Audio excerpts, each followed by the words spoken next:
Hello and welcome back to English Today. This is DVD 13 and the first DVD of your upper intermediate level.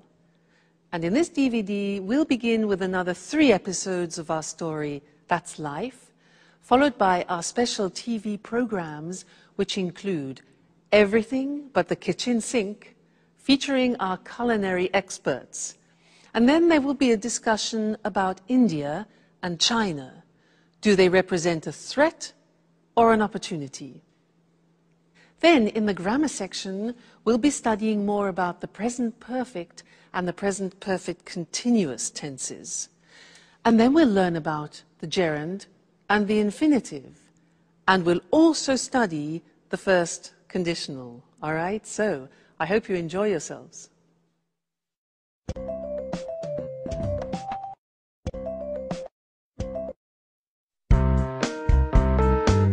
Sharon, I called a real estate agent 5 minutes ago. He deals with apartments in Japan. He said he'd send an email with some photos. That way we can choose which apartment we like the best. Don't rush me, Peter. You know I haven't decided.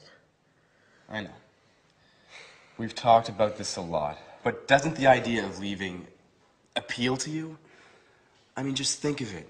A new country, a new life together, new experiences. You know, I'm really enthusiastic about this opportunity. It's not every day you have a chance like this. Well, I've wanted to make changes in my life for a long time, but these changes seem so, well, so overwhelming. There, I said it. I've never been to Asia, and I'm frightened of going there to live. But I told you that Alice has been there. She went to Japan in 1995. She says it's a fascinating country. It's antique and modern at the same time. It's full of interesting traditions and new innovations. I know. I've read a number of books.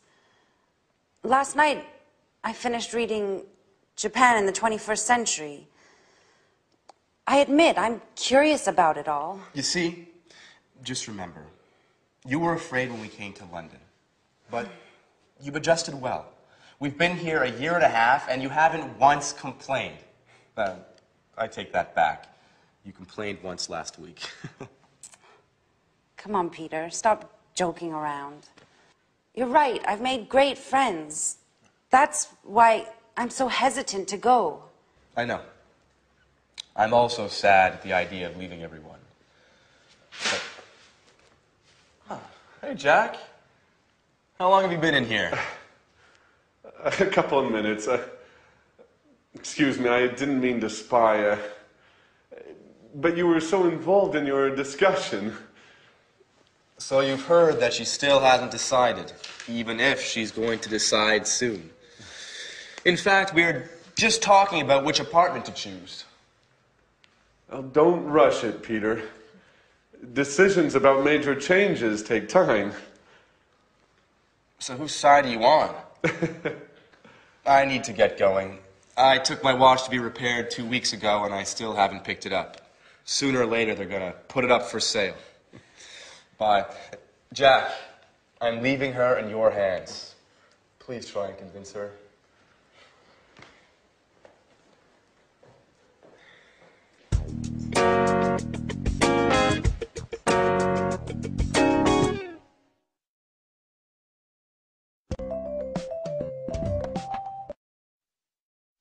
Hello again and welcome back to English Today, your live TV program where you can learn the English language. That last episode, I'm sure Jack can manage to convince Sharon to go to Japan. What do you think? We will see how that evolves. Now let's go back to the present perfect. Remember that we have learned so far that we use the present perfect with genie, just, ever, already, never, and yet. Well, I want to give you 2 more acronyms to help you understand when you use the present perfect. And the first one is this: flot. Now, you see at the top we have for. For is a time word. And we use for a length of time. What's length? Length means a duration of time. So if you want to say 10 years, for example, you would say, I have lived in France for 10 years. For 10 years, a duration of time. Or, for example, 5 minutes.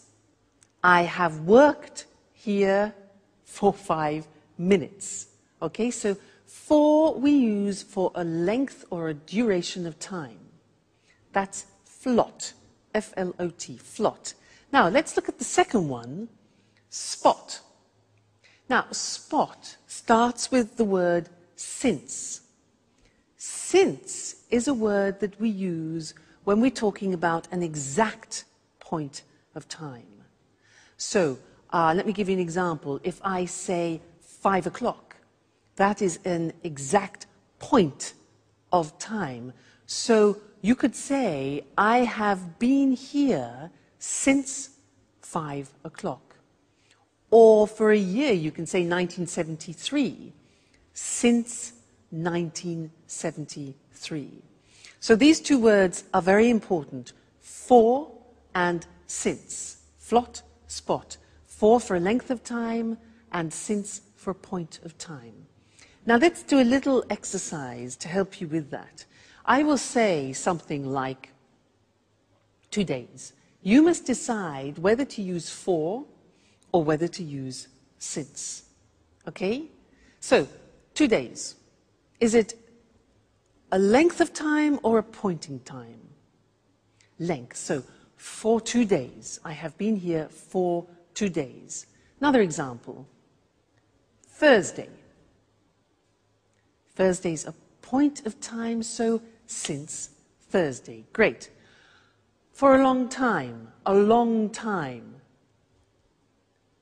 Exactly, that is a duration, it's a length, so it's for. I gave you the answer. Another one. December.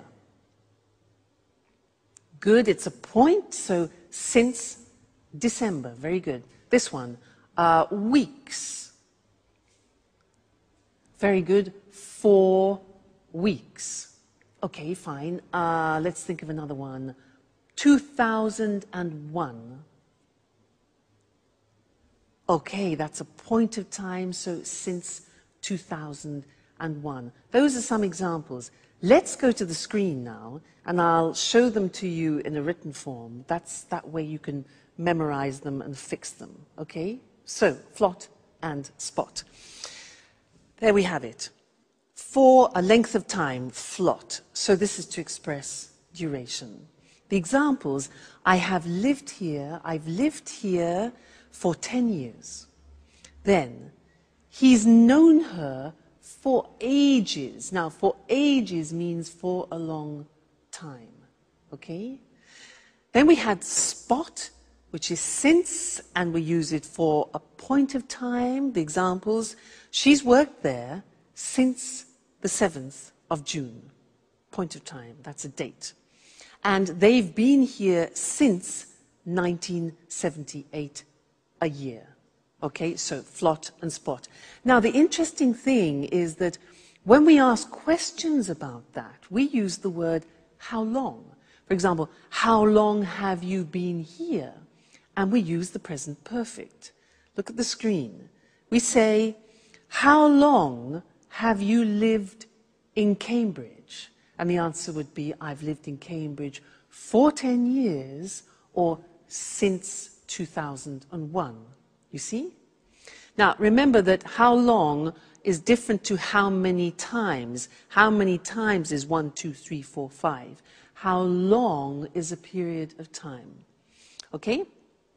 Another example. How long has he worked there? Answers. He's worked there for 10 years, or he's worked there since 1973. All right? Now, just look at the examples we practiced. We have for 2 days, for ages, 4 weeks, for a long time, duration, then since Friday, since 5 o'clock, since 2001, since I was young, and since December. Great. Okay, so there we have it. We have genie, just, ever, already, never, yet. We have flot and spot, which is for and since. This is when we use the present perfect. Great. Now, let's go back and see if Jack has managed to convince Sharon to go to Japan.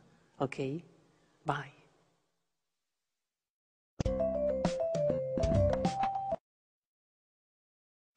You can't leave. Now that we finally found each other. Stop it, Jack. I'm so confused. Don't you start. I was thinking, you'll be all alone in a foreign country. You won't know anyone. Peter will be at rehearsals all day. At least here you have us. I will always be here for you. Yes, I know that. Oh, and did you know that women can't go out alone in Japan? Jack, that only happens in the Middle East. Stop it now. The truth is, I love new experiences. Remember when I moved to London 2 years ago? I've loved every minute of it. But that's not what you told Peter. I said it on purpose. You know I want him to slow down. I heard what you said 5 minutes ago. You were sincere. You weren't joking. You misunderstood, Jack. I'm not afraid of leaving. I've lived in a lot of different places in my life. I've done a lot of things. I've worked as a babysitter, as a tour guide, as a waitress. I'm sure I'll find something in Japan. I know you all too well, Sharon. You haven't ever really enjoyed any of those jobs. You still haven't found what you want to do in life. Stop it, Jack. I'm glad you promised Peter to convince me to go. I didn't promise him anything. So, what have you decided? Are you going to move? I don't know. I think I will. Yes. I'm going to move. If you've already decided, why did you have a job interview yesterday afternoon? Who told you that? Anne? No. I haven't spoken to her for days. So how did you find out? It doesn't matter. So, you still haven't answered my question. I don't have to answer to you, Jack. Okay. I see you're angry. It just proves that I'm right. Jack, sometimes you are so impossible. Have you ever considered that maybe it's the best thing for me? And what about you, Sharon? Have you ever thought that you might be in love with somebody else? Listen, I refuse to give up.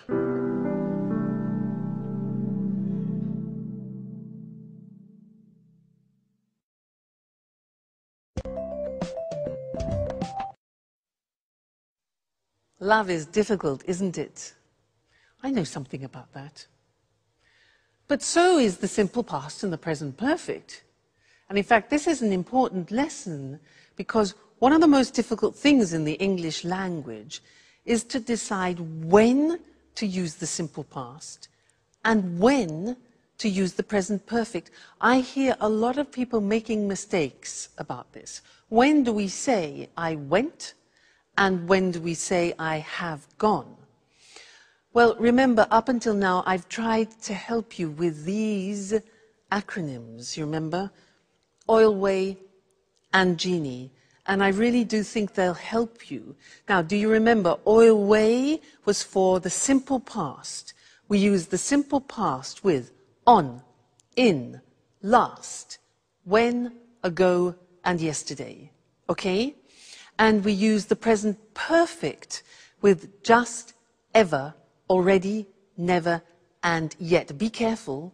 There are two A's. This is already, this is ago. Okay, so be careful there.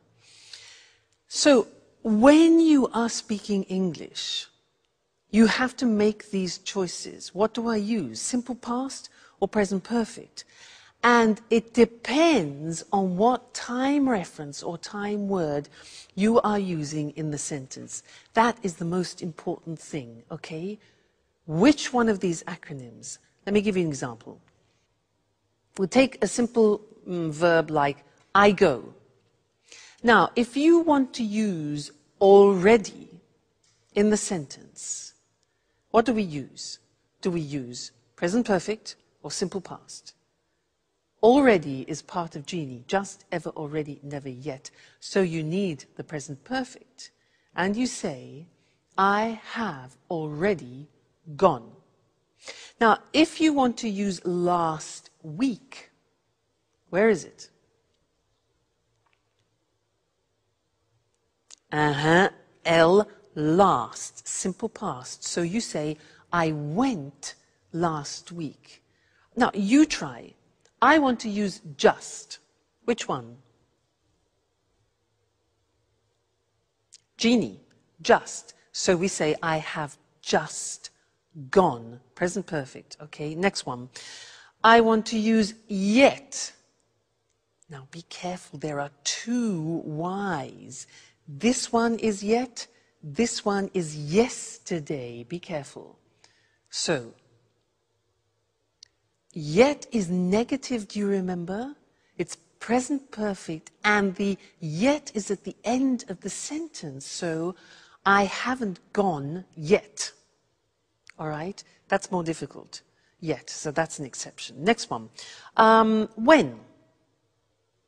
When? Okay, simple past. For a question, very often, when did you go? Next one. Never. Right? I have never gone. Present perfect. Fabulous. 2 days ago. Now this is already and that is ago. So, I went 2 days ago. Great, you're getting the hang of it. On. Yes, so I went on Friday, for example. Yesterday. I went yesterday. And the last one, in. Yeah, good. I went in June or in September. Fantastic. So that's it. Okay? When you are deciding whether to use the simple past or present perfect, think of the time words. And let's look at that on the screen just to remind you once more, because this is difficult. So, oil way is for specified time. On, in, last, when, ago, yesterday. I saw him on Friday. We went there in 1988. She came last week. When did you visit them? Question form. I visited them 2 weeks ago. I saw him yesterday. On, in, last, when, ago, yesterday. Then genie for unspecified time, indefinite time, just, ever, already, never, yet. Examples, I have just seen him. Have you ever been to America? They've already eaten. He's never learnt. And have you met them yet? Okay, yet at the end. So please try and memorize these. Oil way, genie, and think about it when you have to decide between simple past and present perfect. All right? Good luck, and I'll see you again soon. Bye.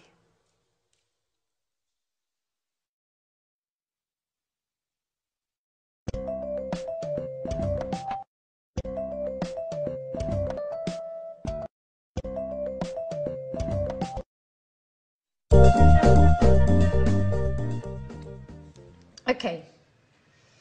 Sharon, you remembered to buy the beer, right? Of course I did. And you managed to bake the cake, right? Not yet. I'm going to bake it this afternoon. I still need to get some chocolate. Actually, Jack offered to get some for me. He promised to bring some before lunch. Sorry, but I can't help you with the cake. I have to take some tours to visit the Tate Gallery. Oh, don't worry about it. I'll have Jack to help me. He decided to stay home today to give me a hand. Just don't forget to tell Tom, David, Mary, and all the others. Don't worry, Peter said he'd take care of it. I'm sure he's already got in touch with everybody by phone. Great. Everything is going as planned. Oh, don't forget to buy the present. Don't worry. How about getting an astrology book? She'd love that. Absolutely. She loves reading those kinds of books.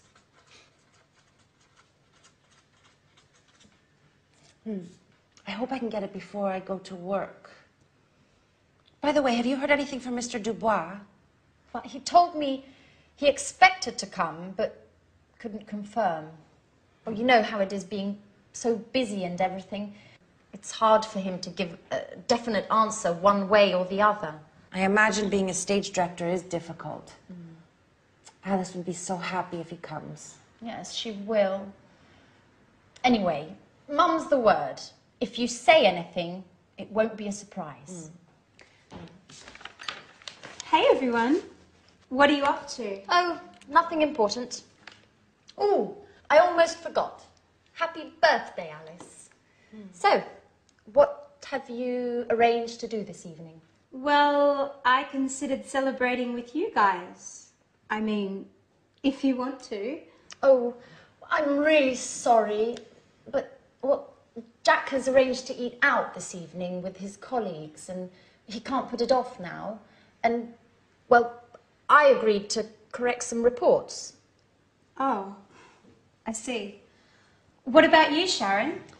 Oh, I'm terribly sorry, but I agreed to go to the theater with Peter, and he won't be finished rehearsing before midnight. But I thought...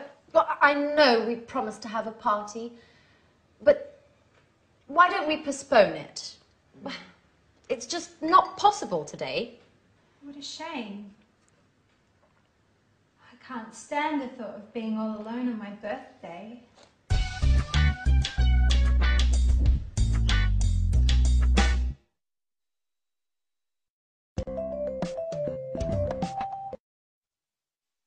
Hello again. She really believed them, didn't she? Great actors. Now, in this lesson, I want to do something new, and it's related to gerunds and infinitives.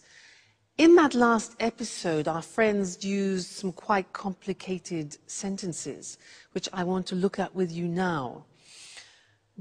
Anne said, Jack offered to get some cake. Do you notice that there are two verbs together there? Jack offered to get some cake. Now, offered here is followed by an infinitive. That's one example. The next example is, she said, he promised to bring some before lunchtime. He promised to bring some. Promised is followed by an infinitive, promised to bring. Then Anne says, she loves reading. Loves reading. Now, love is followed by a gerund. Then Sharon says, yes, I imagine being a stage director is difficult. I imagine being. Gerund. So here we have offer, which is followed by an infinitive, promise, followed by an infinitive, love, followed by a gerund, and imagine, followed by a gerund. And you're probably thinking, so how do I learn these? Well, you have to learn them by heart, as we say. Yeah, there's no other choice. So let's go to the board now, and I will show you how it works, and unfortunately, like the simple past irregular verbs, it's all a question of memory. So, as we said, when you have a main verb followed by another verb, sometimes it's in the infinitive, sometimes in the gerund. Let's look at some examples. You managed to bake a cake. The verb manage is followed by an infinitive. Jack offered to get some. He promised to bring some. I have to take some tourists. Have to in the sense of obligation. What have you arranged to do? Arranged plus infinitive. I agreed to correct some reports. So there you see manage, offer, promise, have, arrange and agree are followed by the infinitive with to. Let's move on to the other examples where verbs are followed by the gerund. She loves reading. So love followed by reading. Gerund. I imagine being a director is difficult. Imagine followed by gerund. I considered celebrating. Considered followed by gerund. Celebrating with you guys, and he won't finish rehearsing before midnight. So there we have examples of love, imagine, consider, finish, followed by the gerund forms. So it's a bit complicated, and it's a question of familiarizing yourselves with the verbs that take gerund and the verbs which take infinitive. It comes with practice, don't worry.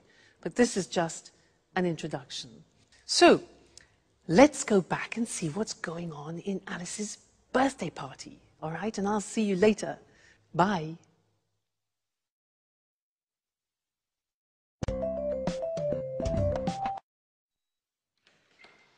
Hey, is anybody home? Oh. That's right. I forgot. Everyone's busy this evening. What a shame. I resent having to spend my birthday all alone. Hey, what's happening here? Surprise! Happy birthday to you. Happy birthday to you. Happy birthday, dear Alice. Happy birthday to you. Oh, I'm so happy. I didn't expect to find anybody here. I thought I had to spend my birthday all by myself. Oh, did you really think we would forget to celebrate your birthday? Well, yes. You played quite a trick on me. And you fell for it. Come on, everyone. A toast to Alice. Oh, wait. Before we make a toast, we have another surprise. Another surprise! Daddy!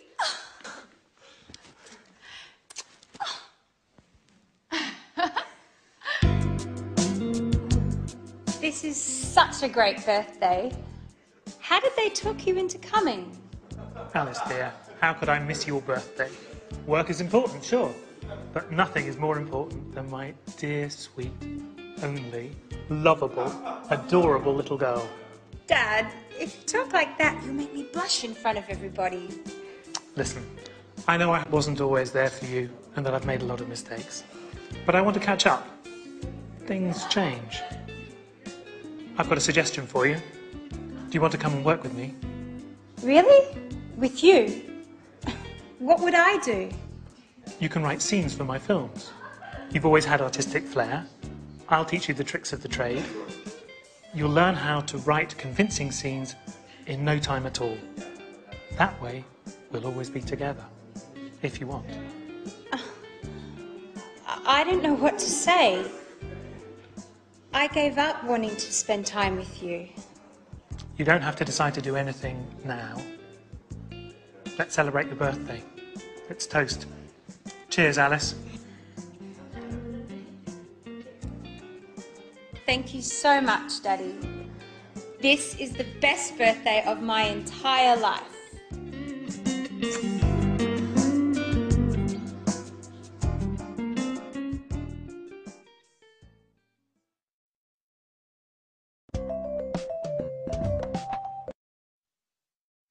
Happy birthday, Alice.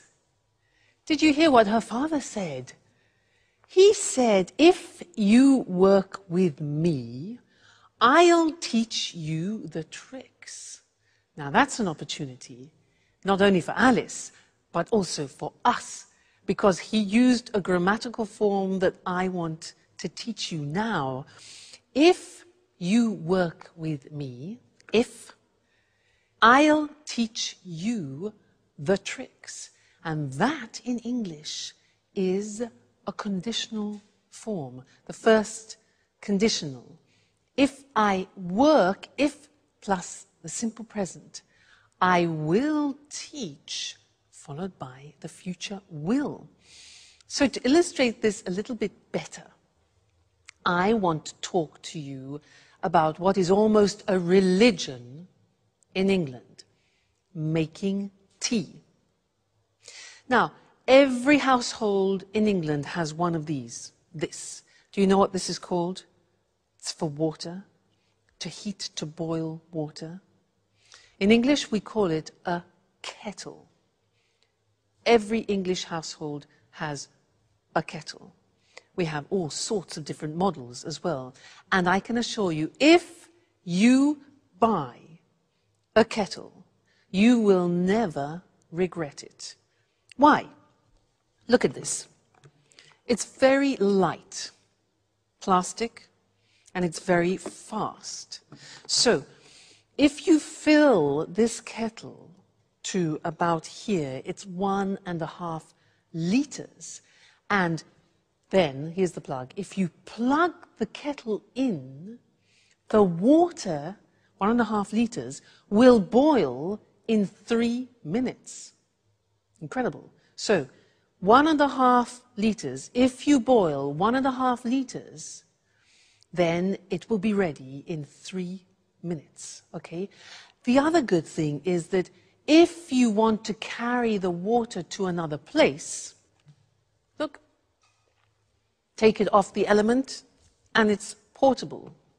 Now, there's one thing to remember. Inside, sometimes it gets a bit dirty. You have a special liquid to clean it.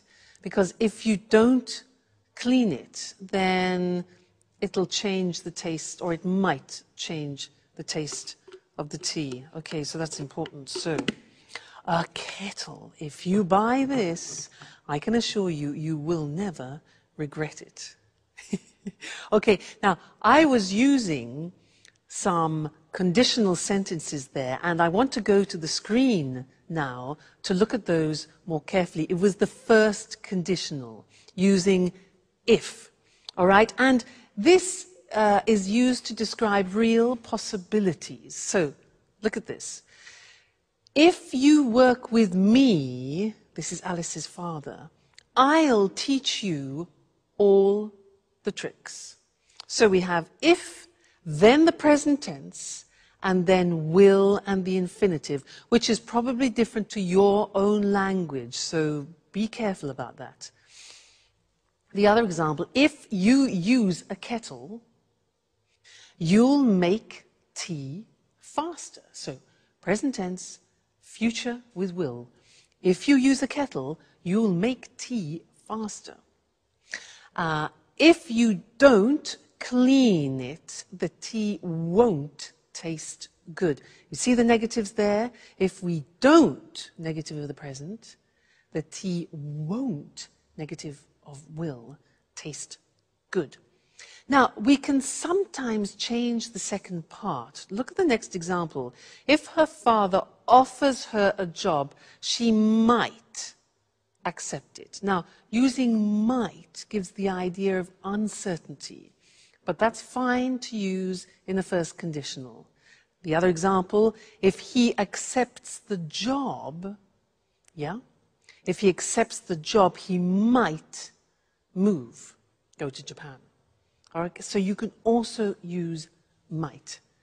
If you stay with me in English today, you will learn the English language. All right? Great. Well, I'll see you again in the next lesson. Bye.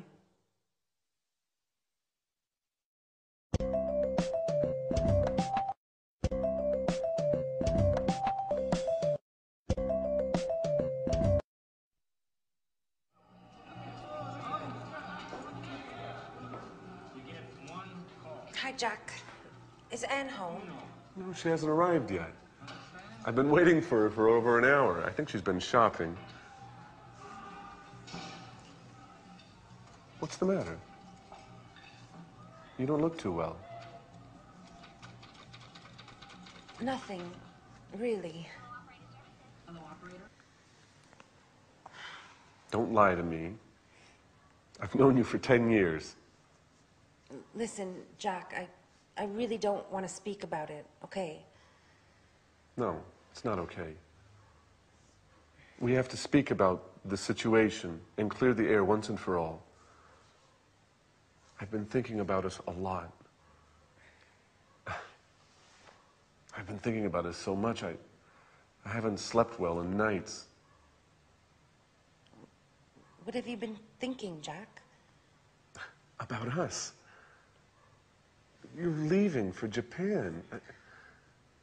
I've told you before, and I'll tell you again, Sharon, it's crazy.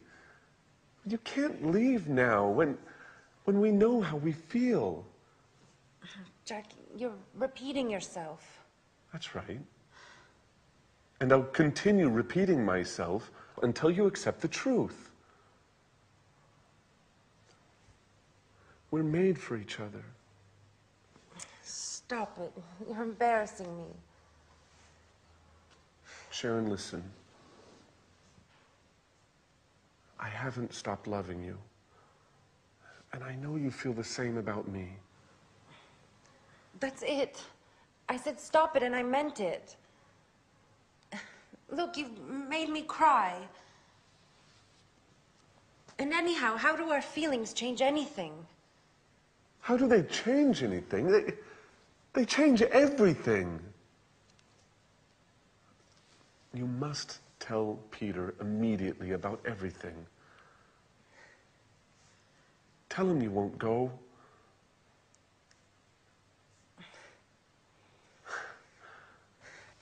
I'm so happy.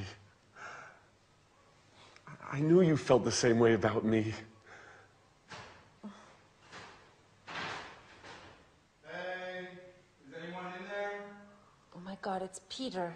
He can't see me like this. Stay calm. Maybe it's time we tell him everything. Is anybody in there? Hello?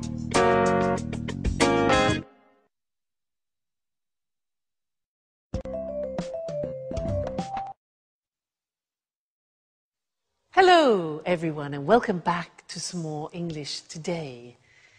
It's the moment of truth for Sharon, isn't it? Now, in that episode, they used some very interesting language, and language which is a grammatical form very typical to English. It's a form you don't find in many other languages. Let me give you some examples. Jack said, "I've been waiting for her for over an hour. I've been waiting for her. She's been shopping. She's been shopping." And Jack also said, "I've been thinking a lot about us," remember? She said, "What have you been thinking, Jack?" Now that's the form that I want to look at with you now, because as I said, it's very unusual and particular to the English language. So, London Bridge, the Tower Bridge. Now that's a useful image because in fact, this grammatical form is about bridging two different forms. It's about bridging the present perfect has been or have been with the present continuous form, for example, I am working. Now, you put those together, mix them all up, ding, bingo, you get the present perfect continuous. You see, the taxi joins the two together. That's great. I'll give you an example. I have been teaching for years. Now, what does that mean? It means that I started it in the past, this action, and I am still continuing it now. So I started in the past, have been, and I'm continuing now the continuous. I have been teaching English for years. Okay, let me give you another example. Yoga. I started yoga 5 years ago. I'm still doing yoga now. So I say, I have been doing yoga for many years. I have been doing yoga for many years.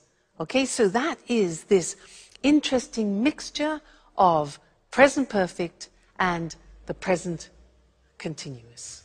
Okay? So, I think in order to understand it a little better, we should go to the screen so that you can see it in the written form. I remind you, it's a tense that you find in particular in the English language, not in other languages. So, here we have it. Sharon has been working as a tour guide for many months. So, an action starting in the past, continuing now. He's been working here for 5 years. He's been stands for he has been working here. They've been playing tennis since May. Okay? That's the positive form. Now, the negative form, Peter hasn't been paying attention to Sharon for a number of weeks. That's the negative. That's true. The question form is, how long have you been doing your homework this morning? Have you been doing inversion? How long has she been teaching? We use how long very often because we want to find out the duration, when the action started and the action is continuing now, so what period of time? How long have I been teaching? Then the answer would be, I've been teaching for many years. I could ask you, how long have you been learning English? You can say, well, I've been learning English for years, or whatever the answer is. So that's the present perfect continuous, PPC. And don't worry, this is not the only lesson about it. It's not easy, and I will tell you other things about it in another lesson, the next lesson. All right? So see you then. Bye.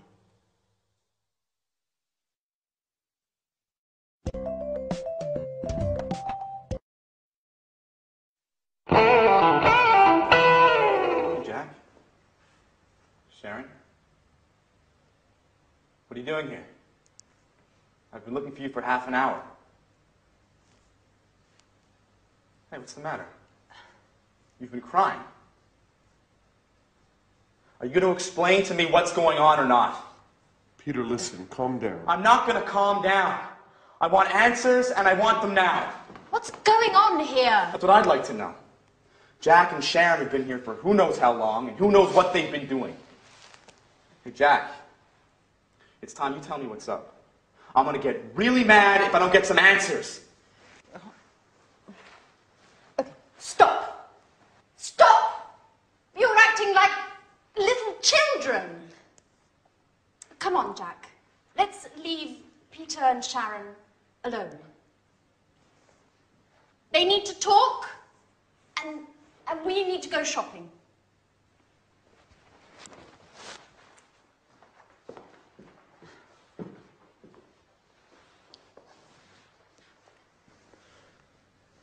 So, Sharon? What's going on? Peter, I have to tell you something I've never told you before.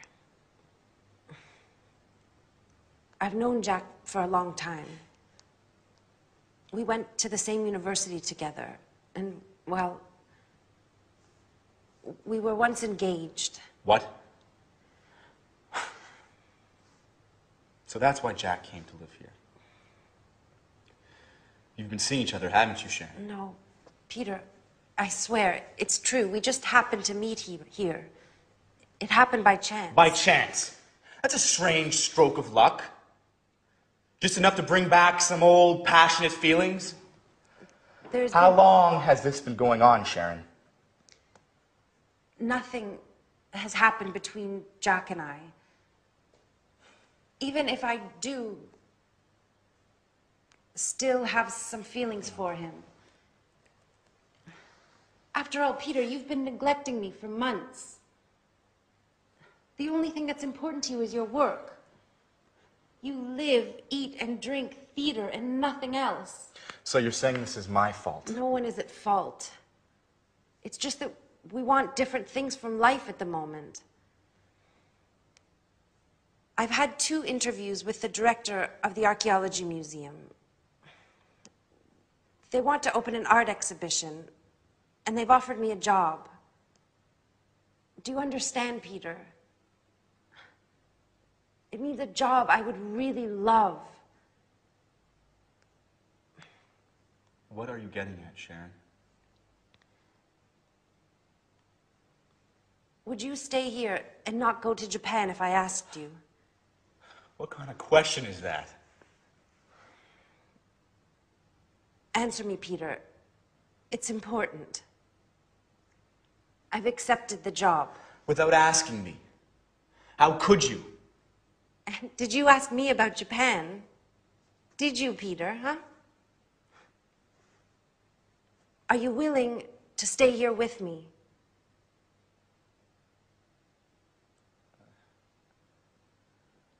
I can't, Sharon. This is my big chance. You see, Peter, I'm right. Nothing is more important to you than your success.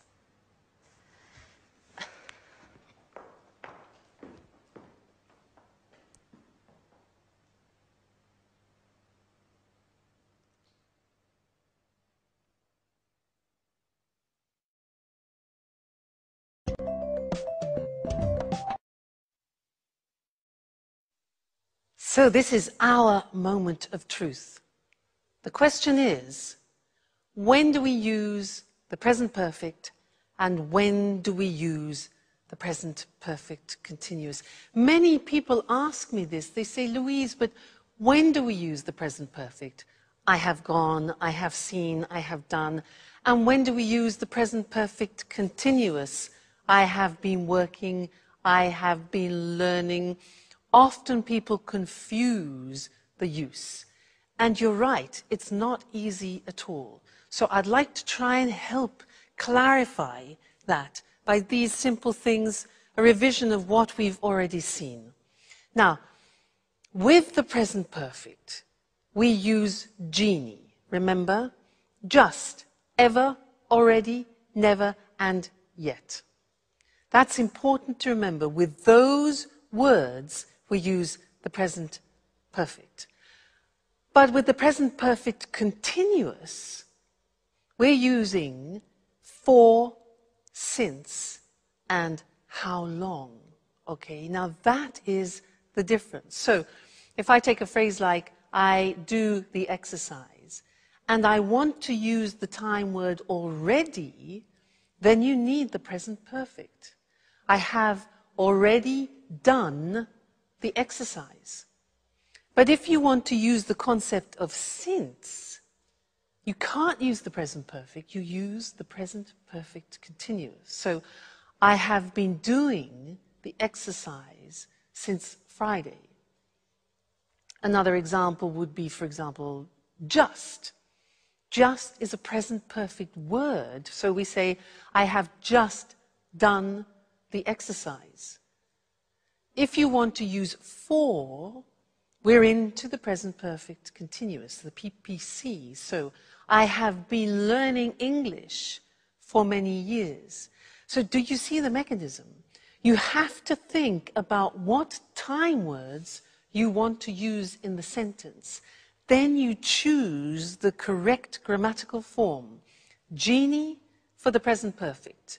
For, since, how long? How long have you been learning English for the present perfect continuous? That way you can distinguish between the two forms, all right? So try and memorize those time words, and I can assure you it will help you a lot when you're speaking. All right? Great. Well, see you again in the next lesson. Bye.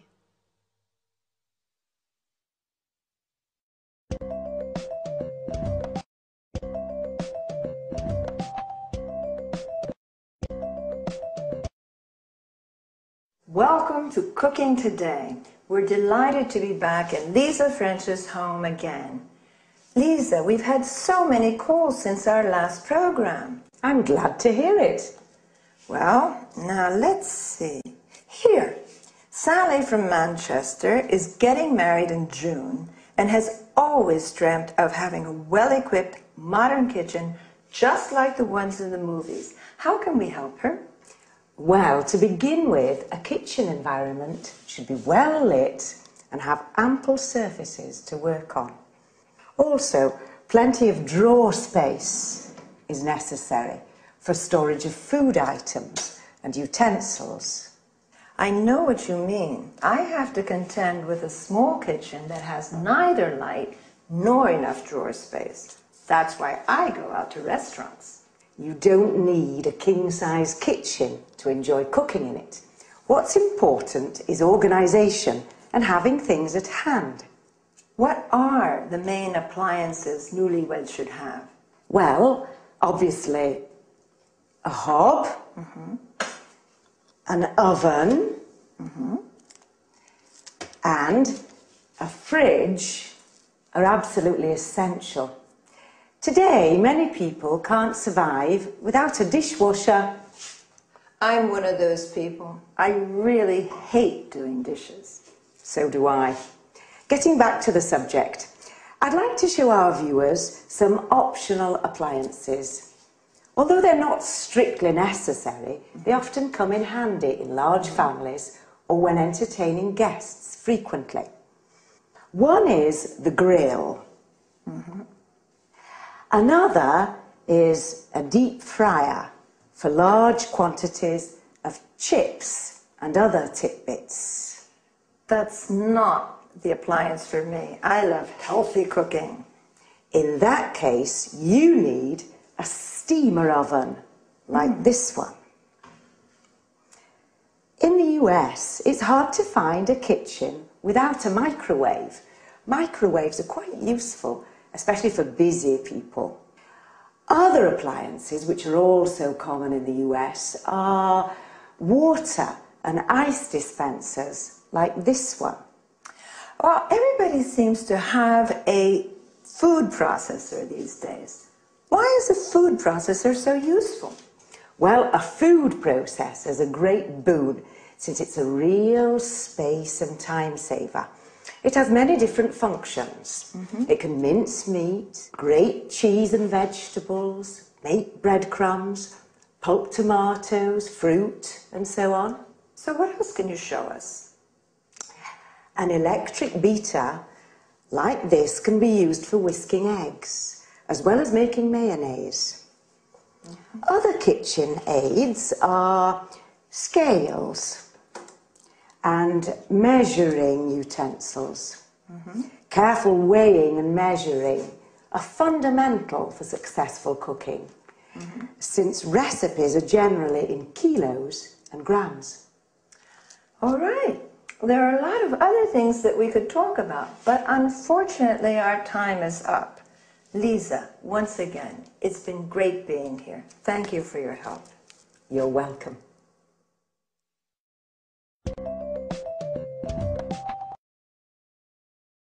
Well, let's analyze some of the vocabulary used by Lisa. Talking about the appliances for cooking, she spoke about a hob, or U.S. stove, where you cook food, an oven where you roast or bake food, a grill where food is cooked by strong direct heat. As we saw, the following machines can be optional: a deep fryer in which you fry food, a steamer oven where you can cook food in steam rather than water, a microwave where food is cooked by electromagnetic radiation. Then she referred to items where food can be stored, like a fridge, originally refrigerator. The section with frozen food is called a freezer. The section of the fridge which produces cold water and ice is called a water or ice dispenser. Lisa also said drawers are important. You need them to keep utensils, cutlery, and so on. A dishwasher is a machine for washing dishes, cutlery, glasses, and so on. Other small appliances are a food processor, a machine which can ground, mince, or chop food, an electric beater where you mix, whip, or whisk food, scales or measuring utensils used for measuring food, weight, or liquids. Then Lisa used some culinary terms, such as mince, that is chopping meat into very small pieces. Notice that mincemeat is a mixture of dried fruit. Cheese and carrots can be grated, that is, finely shredded. Or we can say pulp, which means crushing fruit into a soft paste. Pulp is also the soft inner part of fruit. Another useful verb is beat. That is mixing eggs, cream, butter, using a fork or whisk. That's enough for today. See you again. Bye.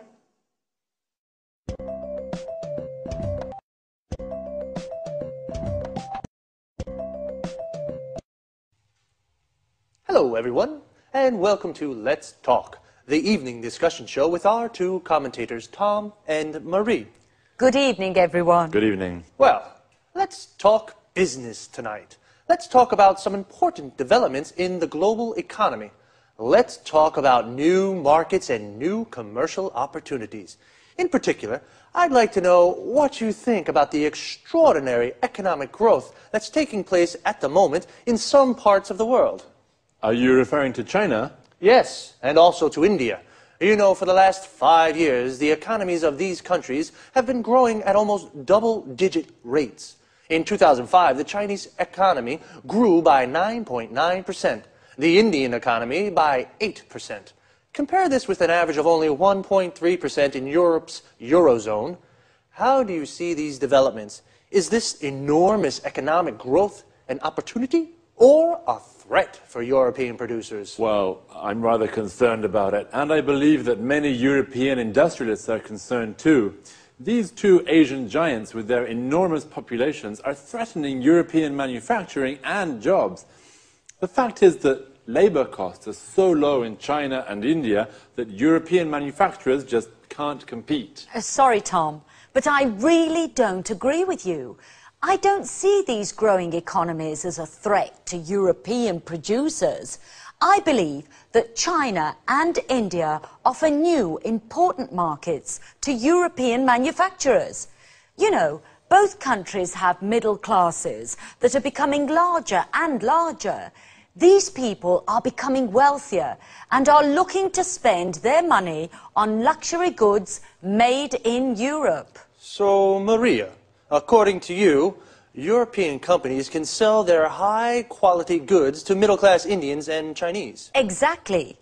In this way, European exports to China and India are predicted to increase. Just a second, Marie. The reality of the situation is rather different.